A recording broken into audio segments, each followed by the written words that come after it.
사도행전 25장 13절로 27절까지입니다. 같이 읽습니다. 시작. 수일 후에 아그리빠 왕과 버니게가 베스도에게 문안하러 가이사랴에 와서 여러 날을 있더니 베스도가 바울의 일로 왕에게 고하여 이르되 벨릭스가 한 사람을 구리하여 두었는데 내가 예루살렘에 있을 때 유대인의 대제사장들과 장로들이 그를 고소하여 정죄하기를 청하기에 내가 대답하되 무릇 피고가 원고들 앞에서 고소사건에 대하여 변명할 기회가 있기 전에 내주는 것은 로마 사람의 법이 아니라 하였노라. 그러므로 그들이 나와 함께 여기 오매 내가 지체하지 아니하고 이튿날 재판자리에 앉아 명하여 그 사람을 데려왔으나 원고들이 서서 내가 짐작하던 것 같은 악행의 혐의는 하나도 제시하지 아니하고 오직 자기들의 종교와 또는 예수라 하는 이가 죽은 것을 살아있다고 바울이 주장하는 그 일에 관한 문제로 고발하는 것뿐이라. 내가 이 일에 대하여 어떻게 심리할는지 몰라서 바울에게 묻되 예루살렘에 올라가서 이 일의 신문을 받으려느냐 한즉 바울은 황제의 판결을 받도록 자기를 지켜주기를 호소하므로 내가 그를 가이사에게 보내기까지 지켜두라 명하였노라 하니 아그리빠가 베스도에게 이르되 나도 이 사람의 말을 듣고자 하노라. 베스도가 이르되 내일 들으시리이다 하더라. 이튿날 아그리빠와 버니게가 크게 위험을 갖추고 와서 천부장들과 시종의 높은 사람들과 함께 접견 장소에 들어오고 베스도의 명으로 바울을 데려오니 베스도가 말하되 아그리빠 왕과 여기 같이 있는 여러분이여 당신들이 보는 이 사람은 유대의 모든 무리가 크게 외치되 살려두지 못할 사람이라고 하여 예루살렘에서와 여기서도 내게 청언하였으나 내가 살피건대 죽일 죄를 범한 일이 없더이다. 그러나 그가 황제에게 상소한 고로 보내기로 결정하였나이다. 그에 대하여 황제께 확실한 사실을 알릴 것이 없으므로 신문한 후 상소할 자료가 있을까요? 당신들 앞 특히 아그리빠 왕 당신 앞에 그를 내세웠나이다. 그 제목도 밝히지 아니하고 죄수를 보내는 것이 무리한 일인 줄 아나이다 하였더라. 아멘. 24, 5, 6장을 우리는 그 당시에 팔레스타인 지역을 통치했던 그 시대를 어쩌면 뭐 대표했던 사람들이겠죠. 우리가 세상의 겉만 본다면 그 사람들이 세상을 다스리고 그 사람들이 팔레스타인 전역을 장악하고 있는 사람들입니다. 온 유대 백성들이 뭐 그 아래 통치를 받고 있는 그런 권력자들이죠. 그래서 우리가 벨릭스, 베스도, 아그리빠 이 사람들이 그 당시 시대를 이렇게 뭐 대표하는 것처럼 생각을 하지만 오늘 우리가 이 사도행전을 읽어가면서 특별히 사도 바울의 행적을 우리가 따라가면서 그는 비록 연금 상태에 있고 고소당한 입장에서 몸이 자유롭지 못하지만 어쩌면 우리는 성경을 읽는다는 것은 그 바울을 중심으로 그 사람들이 어떻게 복음에 반응했나, 바울이 비록 심리과정, 재판 심리과정을 통해서 본인의 변호 내지는 신앙을 고백할 때 그 신앙의 고백에 이 사람들은 어떻게 반응하고 있나, 이게 우리가 보는 관점 아니겠어요? 세상은 도통 뭐 복음에 관심이 없을 때지만 그러나 이 사람들은 모든 걸 우리가 볼 때는 그 당시에 다 가진 사람들이고 그럼에도 불구하고 그들은 다 가졌다는 이유 때문에 그들의 삶은 뭐 지금도 마찬가지겠지만 겉보기엔 다 가졌지만 사실은 속은 텅텅 비어있는 그 사람들이 왜 복음에 끝내 이렇게 반응하는가, 이걸 한번 보면은 오늘 이 시대가 이 많은 것들을 가지고 있지만 정작 우리가 예수님께 관심을 갖지 않는 것과 맥이 다 닿아 있는 얘기란 말이에요. 지금도 뭐 너무 많이 가져서 예수님께 관심을 가질 시간이 없는 사람들이 얼마나 많겠어요. 너무 바빠서 예수님께 도대체 뭐 성경에 뭐 한 줄도 읽을 시간이 없는 사람이 얼마나 많으냐고요. 그러나 결국 이 역사는 누구를 중심으로 흘러가는지를 우리 다시 한번 확인해야 할 것입니다. 13절이에요. 시작. 수일 후에 아그리빠 왕과 버니게가 베스도에게 문안하러 가이사랴에 와서, 이 아그리빠 왕과 버니게가 남매지간이에요. 버니게가 누이고 아그리빠 2세가 남동생인데 이들이 베스도에게 문안하러 왔어요. 가이사랴로 온 것이죠. 권력자들의 교제입니다. 그 당시에 이 총독들은 군사를 장악하고 있었기 때문에 사실 치안이라든지 전반적으로 이런 실질적인 권력을 장악하고 있었던 반면에 이렇게 뭐 아그리빠 1, 2세라든지 이런 분봉왕들은 상징적인 존재로 종교적 권력을 가진 것이에요. 그래서 대제사장 임명권이라든지 예루살렘 성전의 재정이나 관리를 맡았던 그런 이 권한이 있었기 때문에 어떻게 보면 권력이 양분되어 있은 것이죠.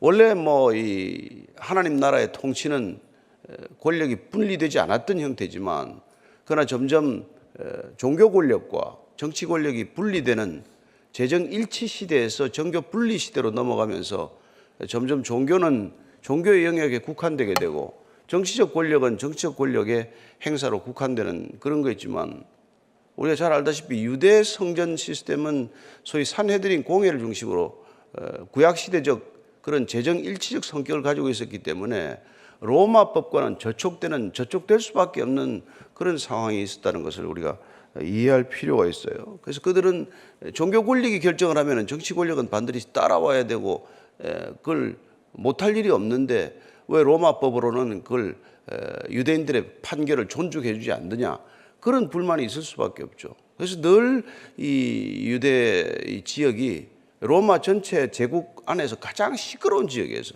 어떻게 보면 부임하기가 좀 껄끄러운 지역, 여기 사람들은 아주 다스리기가 어렵고 아주 골치 아픈 백성들이다, 이런 생각들이 늘 로마에 있는 사람들에게는 머리에 박혀 있죠. 그리고 오늘 아그리빠와 이 버니게가 같이 왔다고 되는데 이거 다 고약스러운 사람들이에요. 특별히 버니게는 당시에 악녀로 가장 소문난 여인이에요. 네. 이게 결혼도 한두 번 한 게 아니고 숙부하고도 2번 살고 지금 이 아그리빠 2세하고는 친남동생인데 동거 상태에 있는 이런 엄청난 여인이에요, 여자가. 하여튼 어쨌건 오늘 우리가 그런 거 자세한 거 알 건 없지만 지금 재판정에 이제 들어와서 바울을 보게 되는 그런 일입니다. 그래서 우리가 아까 말씀드린 대로 벨릭스와 베스도와 이런 아그리빠가 왜 결국 그 복음을 자세히 듣고, 특별히 벨리스는 매주 과외 받듯이 무슨 1대1 하듯이 그렇게 복음을 전해 듣고도 그는 끝내 결국은 돌이키지 못하느냐는 것이죠. 14, 5, 6절입니다. 시작. 여러 날을 있더니 베스도가 바울의 일로 왕에게 고하여 이르되 벨릭스가 한 사람을 구려하여 두었는데 내가 예루살렘에 있을 때 유대인의 대제사장들과 장로들이 그를 고소하여 정죄하기를 청하기에 내가 대답하되 무릇 피고가 원고들 앞에서 고소사건에 대하여 변명할 기회가 있기 전에 내주는 것은 로마 사람의 법이 아니라 하였노라. 이제 이들이 별로 할 일이 없는 사람들이에요, 사실은. 그러니까 여러 날을 거기 있는 거죠. 놀러 온 거예요. 이제 신임 총독 왔으니까 한번 서로 교제해 보자고 온 거예요. 그러니까 베스도는 이 사람은 보기보다도 꼼꼼한 사람이고 행정적인 사람이어서 사실은 오자마자 유대인들과 어떻게 관계를 개선할 건가, 전임 총독 벨릭스와는 어떻게 나는 차별화된 인물로 부각될 것인가. 그래서 사실은 이 베스도는 별로 흠이 없는 걸로 기록이 되어 있어요. 특별한 잘못을 저지르지 않았던 걸로 이렇게 알려진 사람입니다. 그래서 비교적 꼼꼼한 사람이고 행정적으로 일을 챙기는 사람이었기 때문에 이 현안들을 그냥 내버려 두지 않고 오자마자 이 문제를 다루기 시작한 것이죠.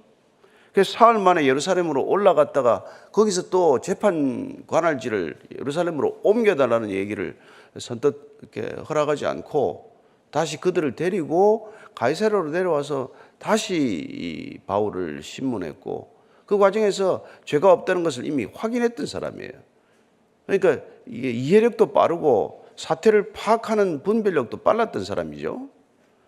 문제는 분명히 죄가 없다는 건 알지만 그러나 유대인들이 워낙 완강하게 그를 요구하고 그의 정죄를 요구했던 것은 빨리 유죄 판결을 내려달라 하고 집요하게 유죄 판결을 요구했기 때문에 정치적인 압력과 법적인 판단 사이에서 나름대로 아주 고민이 많았던 사람이겠죠.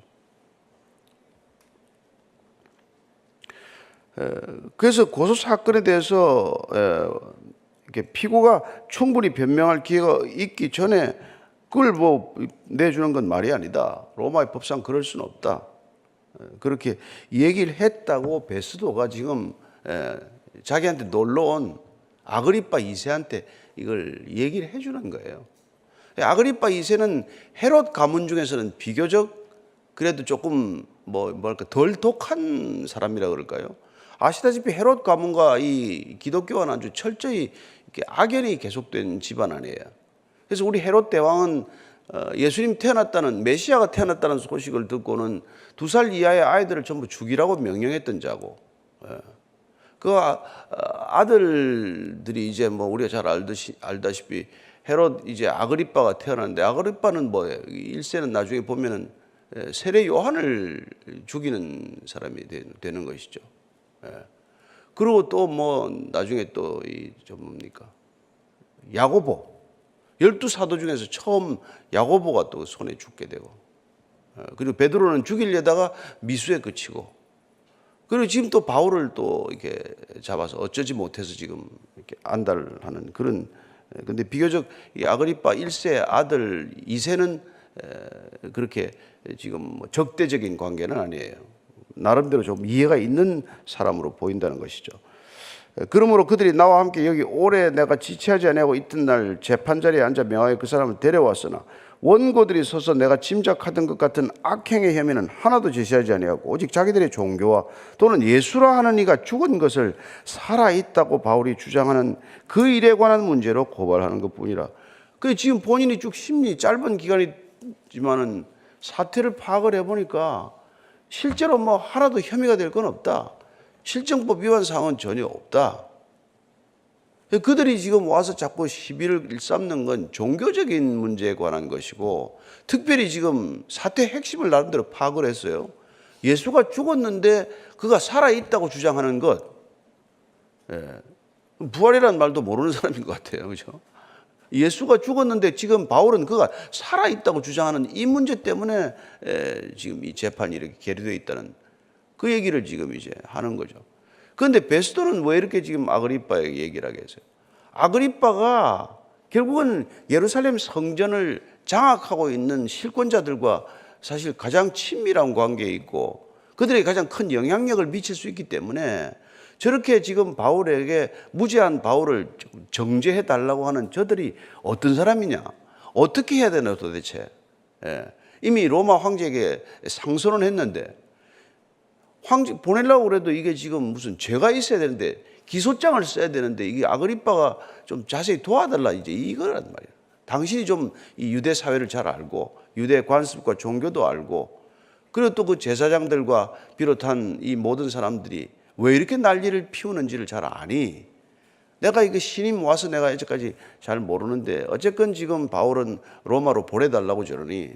근데 무슨 죄목으로 보낸다는 얘기가 분명해야 되는데 내가 보니 죄목이 없는데 뭐 때문에 이게 상소를 지금 상소장을 쓰겠냐 이 얘기예요. 이 고민이 이제.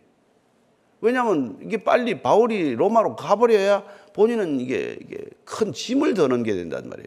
이 바울이 있는 동안은 편할 날이 없어. 마음이 어디 뭐 한 구석에 뭐 꼭 잡혀 있는 그런 거란 말이에요. 그래서 바울이 로마로 가면 오히려 시원하게 짐을 덜게 되는데 문제는 보내려고 보니까 기소장을 써야 되는데 이게 보니 무슨 쓸만한 사항이 없단 말이에요. 그래도 명색이 로마 대법정에 보내면은 대법원에 보내는데 무슨 이유가 있어야 되는데 이런 사유를 가지고 어떻게 보내냐 이게 아마 현실적인 고민이었을 거예요.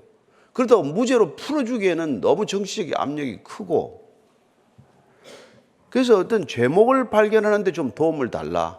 이게 지금 베스도가 아그리빠를 붙들고 통사정하는 이유란 말이죠. 그래서 20절, 21절입니다. 시작. 내가 이 일에 대하여 어떻게 심리하는지 몰라서 바울에게 묻되 예루살렘에 올라가서 일의 신문을 받으려느냐 한즉 바울은 황제의 판결을 받도록 자기를 지켜주기를 호소하므로 내가 그를 가이사에게 보내기까지 지켜두라 명하였노라 하니. 자 이래 놓고는 이제 뭐 이게 마지막 최종 결정을 해야 되는데 이 베스도 또한 쉽지 않은 상황에 이제 봉착한 것이죠.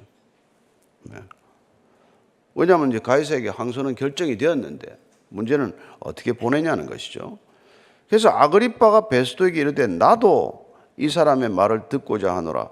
베스도가 이르되 내일 들으시리다 하더라. 그때 아그리빠가 도와달라니까 아그리빠 그럼 내가 바울을 한번 만나보자. 그럼 내일 한번 우리가 같이 신문을 해봅시다. 그래서 지금 그 당시에 이 팔레스타인 전역을 장악하고 있는 정치적 종교적으로 모든 걸 장악하다시피 하고 있는 이 베스도와 아그리빠 2세가 바울 불러서 신문하는 형태를 통해서 바울이 다시 한번 변호할 수 있는 기회를 얻게 되었다는 거예요. 그런데 이 자리에 그 당시에 팔레스타인 지역에 내노라 하는 사람들을 전부 불러들이는 그런 기이한 일이 일어난단 말이에요. 그걸 누가 그런 이 사람들을 불러 모으겠어요? 예, 그런 신기한 일이 이제 일어난 거란 말이에요. 물론 겉을 보면 바울을 심리하는, 신문하는 그런 자리지만, 그러나 바울 입장에서 보면은 한꺼번에 그런 사람들 이렇게 대거 만난다는 게 그게 있을 수 없는 일 아니에요. 왕들을 만나고 말이죠. 그러나 지금 모르고 있어요, 지금. 바울에게 준비하라고 한 게 없으니까. 그러니까 내일 불러낼 거예요. 그럼 바울은 어떻게 대답해요? 아무 준비도 안 하고. 무슨 그런 사람들 앞에서 뭘 하려면 준비를 해야 될 거 아니에요. 근데 아무 준비 없이 나가야 되는 거예요. 누가 준비해요? 주님이 준비한다고 약속하셨어요. 예? 그죠? 우리가 누가복음 12장 11절 12절입니다. 네? 우리 누가복음 11장 12절 같이 읽습니다. 시작. 사람이 너희를 회당이나 위정자나 권세 있는 자 앞에 끌고 가거든 어떻게 무엇으로 대답하며 무엇으로 말할까 염려하지 말라. 마땅히 할 말을 성령이 곧 그때 너에게 가르치시라. 우리의 책임은 뭐예요? 그 안에 있는 게 중요하단 말이에요.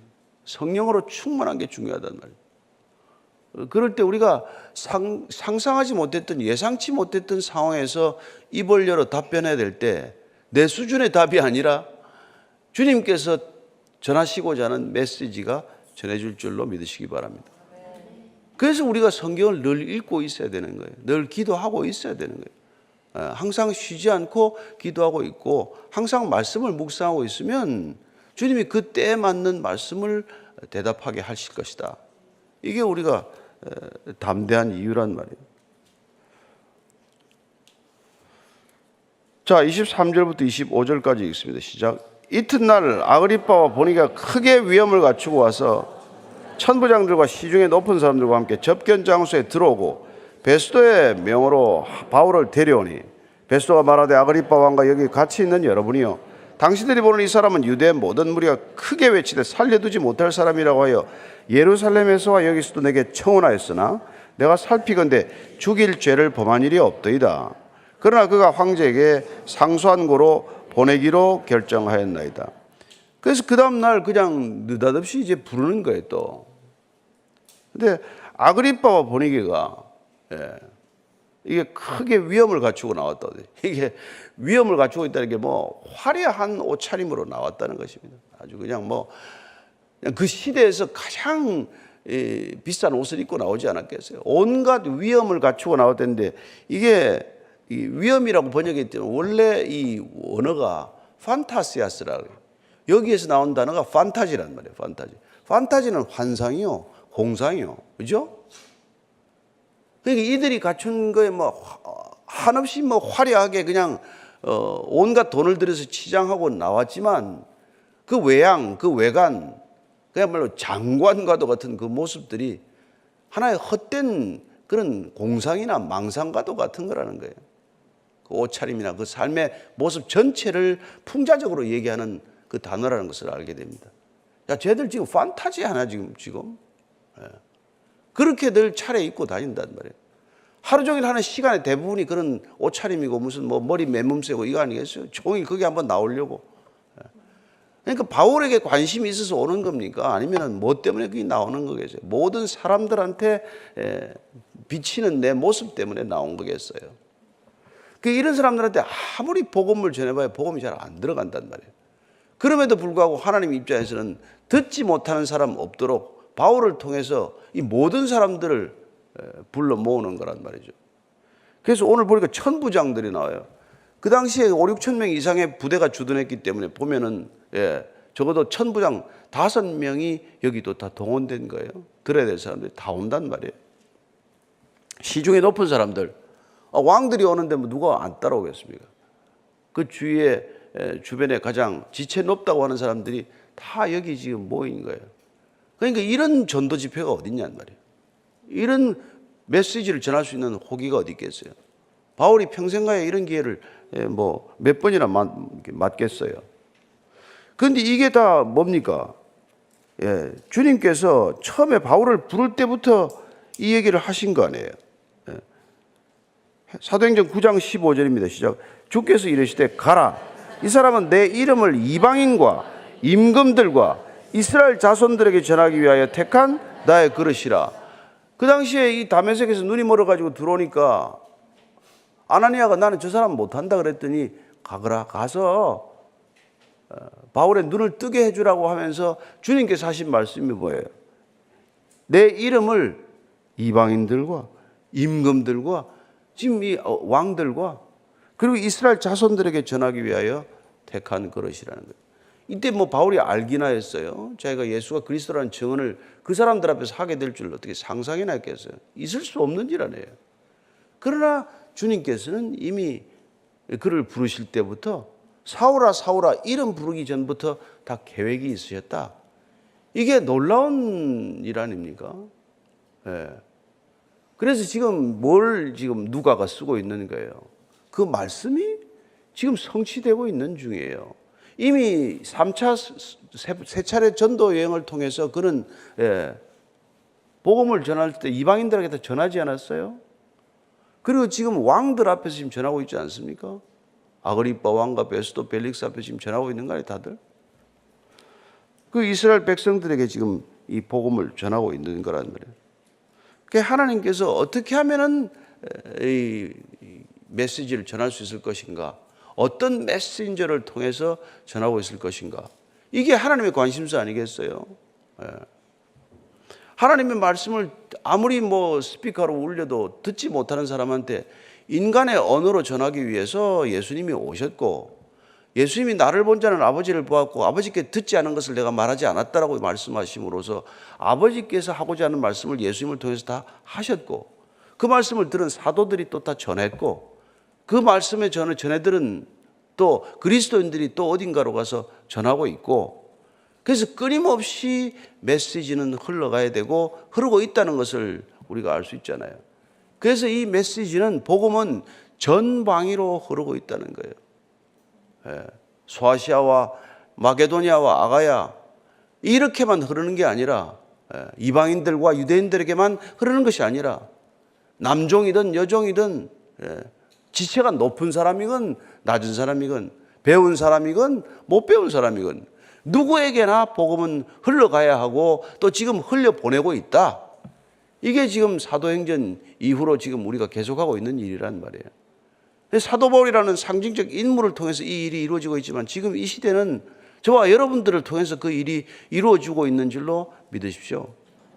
우리는 누구에게 이 메시지가 전해질지 모르지만 우리가 전하고 있으면 그 한 사람에게 전했는데 그 사람이 또 누군가에게 전할 것이고, 되게 뭐 이게 뭐 커뮤니케이션 공부한 사람들 따르면 한 사람이 적어도 10,000명 정도에까지는 영향을 미친다 그래요.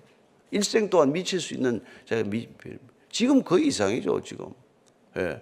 이 미디어 때문에 얼마나 많은 영향력을 어떻게 끼칠지 저와 여러분들 어떻게 알겠어요? 누가 우연히 들은 그 메시지를 듣고 인생을 결단하고 그 사람을 통해서 누군가 변하고, 변화된 사람을 보고 또 누군가 변하고, 그렇게 흘러온 게 우리가 하나님의 메시지 아닙니까?